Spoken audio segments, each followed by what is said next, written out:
Well, welcome back to another episode of Finding Freedom with Food. I'm your host, Cindy Fox, and while officially I'm a registered health professional, certified intuitive eating counselor, and coach, I often refer to myself as a diet recovery coach. And on this show, I teach you how to step away from the restrictive behaviors with food that lead to the weight loss regain cycle of dieting. And I provide you with tools and strategies to rebuild a healthy, sustainable, and pleasurable relationship with food. Now, in the last episode, I talked about our body's natural response to food restriction and why weight gain is often the long-term result of restrictive dieting. Most of the people enrolled in my online program, the Intuitive Eating Academy, and those who do one-on-one coaching with me come to me after they have been on more diets than they can count, losing and regaining the weight, often gaining more weight than they lost. And they have a constant thoughts about food in their body. They feel guilt and shame about food, and they believe that there must be something wrong with them because they just find that food holds so much power over them. Now, if you can relate to this, I'm here to tell you that there is nothing wrong with you. Restrictive diets are a setup for failure, and they will keep you locked into this never-ending cycle of losing and regaining weight. And it's definitely not normal human behavior to have constant thoughts about food in our body, unless, of course, you're in the midst of a famine, and that behavior is required to keep you seeking out enough food to keep you from starving. But the truth is, thinking about food 24/7, well, it's quite normal behavior for chronic dieters. And if you're caught up in this cycle, you may feel that food holds so much power over you. And here's the thing, the cold hard reality is that dieting and food restriction increases the amount of time we spend thinking about food. It's totally normal to have increased thoughts about food when you're dieting and trying to lose weight. Even in the early stages when you're trying to make peace with foods that you've been restricting, you're going to find you might have more thoughts about food. And so this is what we're going to be tackling today. I'm going to share some strategies for how to stop obsessing about food 24/7 and what you can do if you feel that food holds so much power over you. Now, before we dive in though, I have a question that I want you to think about. How much time in a typical day do you spend thinking about food, weight, your body, and exercise? Now, if you're not sure, I want you to pay attention for just a day or two and keep track of these thoughts. So pay attention to things like, do you find yourself thinking about your next meal while you're eating the current one? Or avoiding certain foods that you deem as bad and then have more desire than normal to eat them? Or maybe restricting calories, macros, or points and then have continual thoughts about how much you can eat. Or maybe you find yourself looking up the menu before you go to a restaurant, not because you're excited about what they have to offer, but because you need to plan what you'll be allowed to eat when you get there. Or wearing pants that are too snug and then having negative thoughts about your body. Walking past a mirror or a window and body checking and noting all the things that you perceive as your flaws. Or maybe you're feeling guilty for eating more than you intended, or planning the exercise that you need to do to burn off what you ate, or planning what you're going to eat tomorrow to make up for what you ate. Now, when you start actually paying attention to these types of thoughts, don't be surprised if you have thoughts about food in your body, if they're present 50%, maybe 75% or more throughout the day. These thoughts, they become so automatic that they just start to feel like a normal part of our lives, right? But what is actually normal? It's normal to have thoughts about food and your body probably somewhere around 15 to 20% of your day. And this means having thoughts about food and your body when you need to, right? So like when you're hungry, or when you're packing lunch and snacks for work, or you're writing a grocery list, or you're planning what you're going to be making for dinner, or maybe you're actually making dinner, or you're putting on clothes to do a workout. Now, if you're spending a lot more time than this, I'm here to remind you that this is not the way that you were born thinking. Programming from diet culture, it makes it feel very normalized to exist this way. So obsessed with food, believing that we lack our willpower when we can't stick to a diet, feeling that food has power over us, and believing that we need to be even more controlled with our eating and feeling bad about our bodies. Now, if you can relate to this, you're not alone. The way that we approach food in our society, it's making us so obsessed with it. And it's estimated that at least half of Americans go on a diet every year. And 42% of the population, the global population, also goes on a diet each year. And restricting food intake increases the amount of time that we spend thinking about food. Mental deprivation also makes us obsess about food. So just thinking about eating less or having thoughts that you shouldn't eat certain foods like carbs or sweets and that you should be eating more foods like salads or vegetables can greatly increase the amount of time that we spend thinking about food and our body. And guess what? Obsessing all day, every day is exhausting, and you don't have to live this way. So I'm going to share with you 3 strategies that are going to help you decrease the amount of time that you spend obsessing about food and help you take your power back. So I'm going to talk about how keeping your body fueled and satisfied by eating enough food throughout the day, challenging diet mentality thinking, and focusing on productive ways for getting your needs met are all essential to breaking the cycle of obsessing about food 24/7. So let's start with the first one, why it's so important and how to keep your body fueled and satisfied by eating enough food throughout the day. Now, I discussed the biological changes that happen in our body when we restrict food in the last episode. So if you haven't listened to my episode on the 5 reasons why restricting food may be causing you to gain weight, I definitely recommend that you do so. Now, you are not weak or flawed or lacking control if you can't stop thinking about food the minute you start restricting your food take or even think about starting a new diet. In the last episode, I shared how our bodies have powerful built-in mechanisms to keep us from starving to death. And there are many studies that have examined how restricting food increases hunger, slows our metabolism, and has other really undesirable effects on our physical and mental health. Today, I want to talk about one of the first of these studies that took place at the end of World War II back in 1944. And the study was called the Minnesota Starvation Experiment. And it taught us some really important information about what happens when we don't honor our hunger by eating enough to meet our body's needs. Now, the purpose of this study was to help researchers understand how to safely refeed people who were affected by famine during the war. This was really important because when the body is starving, refeeding it too quickly can lead to fatal imbalances in our electrolytes. Now, here's what they did. They took 36 physically and mentally healthy young adult male volunteers and they put them on a semi-starvation diet. So they had them eating about half of their usual food intake for 6 months to lose about 25% of their starting body weight. Now, next came a 12-week phase where different methods of nutritional rehabilitation or refeeding were tested in a controlled way. And then finally, there was an 8-week phase when the men were allowed to eat whatever they wanted while their food intake was being recorded and the men were being monitored. Now, these men experienced some really profound physical as well as psychological changes during as well as after this experiment.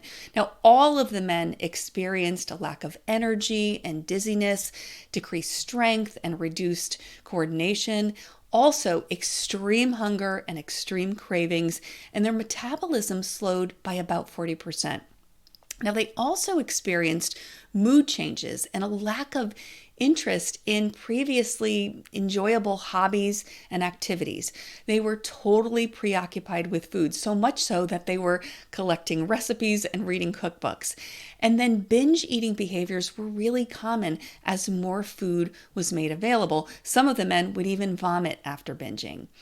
Now, while their mood and social behavior started to stabilize after the experiment was over, their eating behavior was not back to normal. Many men, they admitted they were having the urge to eat continuously, and a few of the subjects continued binging to the point of sickness even 8 months later. So this study shows that we cannot outthink our biology. When we ignore hunger, you're going to ultimately eat with intensity and in larger quantities. Now, intense cravings and eating large quantities of food is a natural consequence to primal hunger that we experience when we restrict food. Now, another thing that I want to point out about the Minnesota starvation experiment is that the men were well aware that this was a self-imposed experiment, and they knew the exact day that the semi-starvation was going to end. But here's the thing. Their bodies didn't know that. And here's why this is important. Our hardwired survival instincts don't know the difference between a self-imposed 30-day cleanse, a very low-calorie restrictive diet, or a famine. The fixation, the food anxiety, and rebound binge behavior, well, these are symptoms that ring true for anyone who's experienced food restriction, whether it's voluntary or not.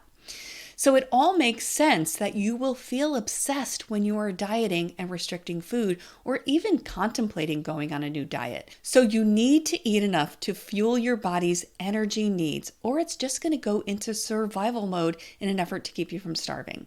Now, eating enough means responding to your body's natural hunger signals, choosing food that is satisfying to you, and eating to the point of comfortable fullness. Now, years of dieting can cause us to become incredibly out of touch with our body's natural cues. Now, if you're having trouble identifying and trusting your body's hunger and fullness cues, go to hungerfullness.com to download a free copy of my guide, 5 Steps to Reconnect with Hunger and Fullness. In that guide, I teach you how to reconnect with your body's signals, those that are telling you when and how much to eat, in a way that feels good, keeps you energized, and can prevent overeating and binge eating episodes. Now, if you really struggle with this and you're not sure how much food your body needs or if you're eating enough, it can be really helpful to get support from an intuitive eating professional who can help you create some structure and work with you through the process to reconnect with your natural instinctual cues that sometimes become dysregulated when you have a long history of dieting behaviors. And if this is you and you want to learn more about my one-on-one coaching program, you can visit my website, which is just findingfreedomwithfood.com, or you can book a free discovery call with me. I've included a link to book a call with me in the show notes. Now, the next step is to challenge your inner food police. So what am I talking about when I say your inner food police? Well, the food police are the dieting rules that are housed deep within your brain that monitor your food choices and judge everything that you eat. And guess what? You are not born with these types of food judgments. This internal voice, it develops over the years, through years of dieting and exposure to messages that you've internalized from family, friends, doctors, diet programs, social media, magazines, and society about how you should or you shouldn't eat. Which foods are good and which are bad. These external messages, they make you believe that your body should look a certain way in order to be acceptable. And it makes you feel guilt and shame about food and your body. And all of this keeps you completely disconnected from your body's innate wisdom. And the vast majority of humans are born with the ability to self-regulate our eating. However, dieting and diet culture causes us to lose touch with that internal instinct. So instead of listening to and consistently honoring our need for nourishment based on our body's cues, we get stuck in the trap of believing and obeying external rules, which often backfire and they can lead to rebound eating. And think about it, as a culture, we've become so riddled with guilt and shame in relationship to how we eat. Most people would consider it normal to feel some guilt and shame after stealing or lying, but most chronic dieters they actually experience a comparable level of guilt for doing things like eating bread or chocolate or French fries or eating past 6 p.m. Foods are described as good or bad, healthy or unhealthy, guilt-free or a guilty pleasure. And we get so used to having these thoughts that we don't always recognize that they're causing us harm, or that these thoughts, well, they're actually optional. And this is why it's so important to explore your personal food rules. Where do they come from and how are they impacting your eating behaviors? Here's an example. Maybe one of your food rules is to never eat past 7 p.m., even if you feel hunger. This is when you need to get curious. What consequences might this rule be creating? For example, you may recognize that on the nights that you go to bed hungry, you don't sleep as well, you may wake up more tired, and then you end up with increased cravings and eat more food the next day. So that rule about never eating after 7 p.m. actually ended up causing more harm than good. Now, here are some other examples of rules that you might adhere to. Maybe you have certain foods that you deem as off limits and that you can only eat on the weekend. Or maybe there is a rule about no snacking between meals, or you may be very rigid with the number of calories, macros, or points that you can consume in a day. Or you feel you need to avoid all sugar and processed foods. Or maybe you limit fruits, especially bananas, because they're higher in sugar content. Or maybe you adhere to rules that diet culture has taught you, such as carbs being bad for you, or that you need to eat only clean, whole foods. And what happens when you break a rule? Well, you probably feel guilty and the voice inside your head doubles down telling you that you need to do penance with more restriction or exercise. Or you just feel like crap. So what do? You turn to food to cope with that negative emotion. What if you started viewing these external food rules for what they truly are, an invasion of your boundaries? And think about it. Would you let someone tell you when is the correct moment to go to the bathroom, even if you have to go right now? Of course not. But that's what the food police does. Now think about it. If your bladder is full, but you resist the urge to pee because you just went a couple of hours ago, well, that could lead to feeling really uncomfortable, obsessed with thoughts of a toilet, and it might even lead to an unfortunate consequence. Now, if you're hungry and your inner food police tells you that it's not time to eat, or you can only eat an apple when you're actually craving a more substantial meal, well, that's going to leave you feeling hungry, unsatisfied, and it may lead to rebound binge eating. Now, here is how you can start tackling your inner food police. When a food police thought comes knocking at the door, and it will, the first thing you want to do is just acknowledge its presence, right? Those thoughts, they've likely had free reign in your brain for quite a while, so it's totally expected that they're going to show up. However, you don't need to invite them in, right? You can greet them with a friendly, "Oh, okay, I was expecting you. Well, thank you so much for stopping by. But you know what? I'm not actually really interested in what you've got to say to me right now. So if you don't mind, I'm going to get back to the important things that I have to do, like living my life, focusing on behaviors that actually are going to be improving my health, and you know what? Doing things that actually add value to the world." Now, over the course of the next week or so, pay attention to the food police voices that show up for you. And keep a list of the things that show up. Then I want you to think about, how do those food police voices impact your life, right? Don't just believe them, question them. What consequences are they creating for you? What would it be like to abandon some of those rules and start to rebuild trust in your body's intuition? Now, also I want you to think about, all that negative talk. How is negative self-talk about your food choices and about your body impacting your life? And how can you begin to challenge those negative thoughts? Now, the last area that I want to talk about is the importance of finding productive ways to get your needs met without using food. Now, as humans, we are needy, and I don't mean that in a negative way. We have many needs to meet each and every day, really to help us continue to function and survive and to thrive. And when we don't prioritize self-care and getting our needs met, we often turn to things like food or wine or other buffers to cope with our emotions.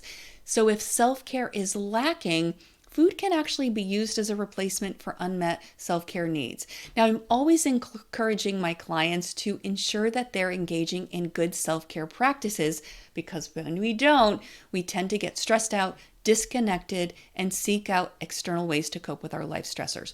But the first one is getting adequate sleep. 7 to 9 hours for most of us is the sweet spot. And chronic exhaustion can wreak havoc on your eating habits. And a lack of sleep is a common issue that I see with clients who struggle with emotional eating.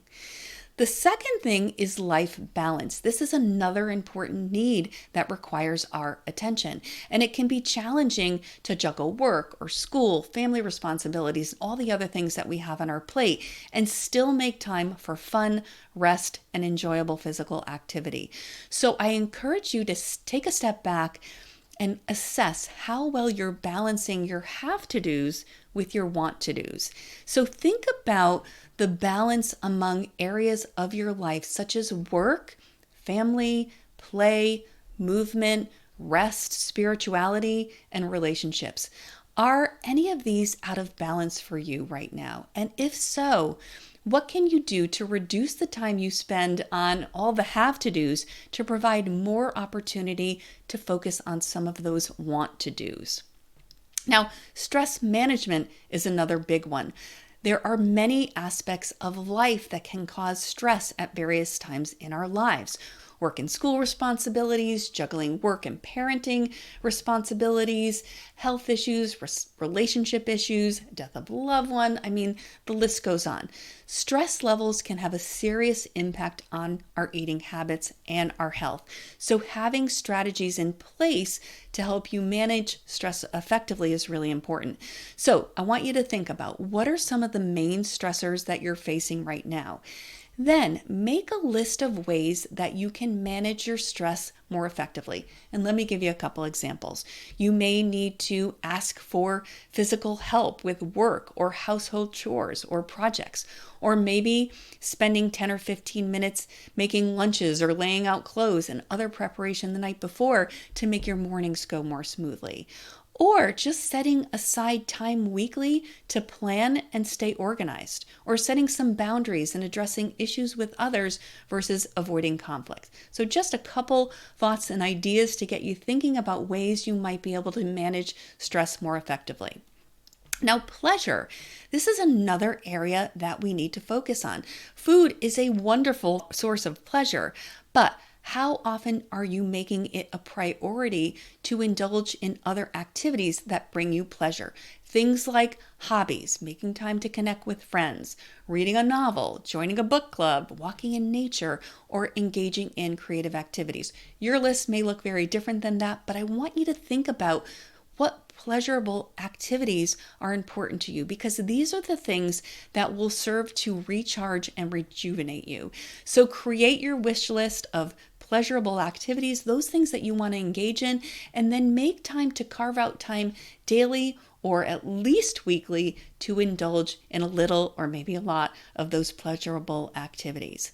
Now, to recap, in order to start taking your power back so that you can create a healthy, peaceful, and balanced relationship with food, the one that you were born to have, you need to begin making sure that you're keeping your body fueled and satisfied by eating enough food throughout the day. This can make a huge difference.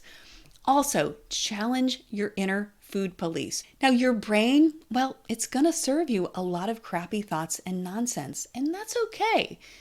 Here's the thing, those unwelcome guests, they can knock at the door in your brain, but you don't need to engage with them and you don't need to invite them in. Tell them a firm no thank you and then just move on. And then the last one is focus on productive ways for getting your needs met so food isn't used as your main coping mechanism. Well, I want to thank you so much for listening. I hope that you found this episode helpful and that you'll start putting some of the things that you learned into practice. Now, if there are any other topics that you'd like me to cover, leave me a comment, include a request in a review, or send me an email to support@cindyfoxcoaching.com. As always, I hope that you have a beautiful week, and I look forward to seeing you next time.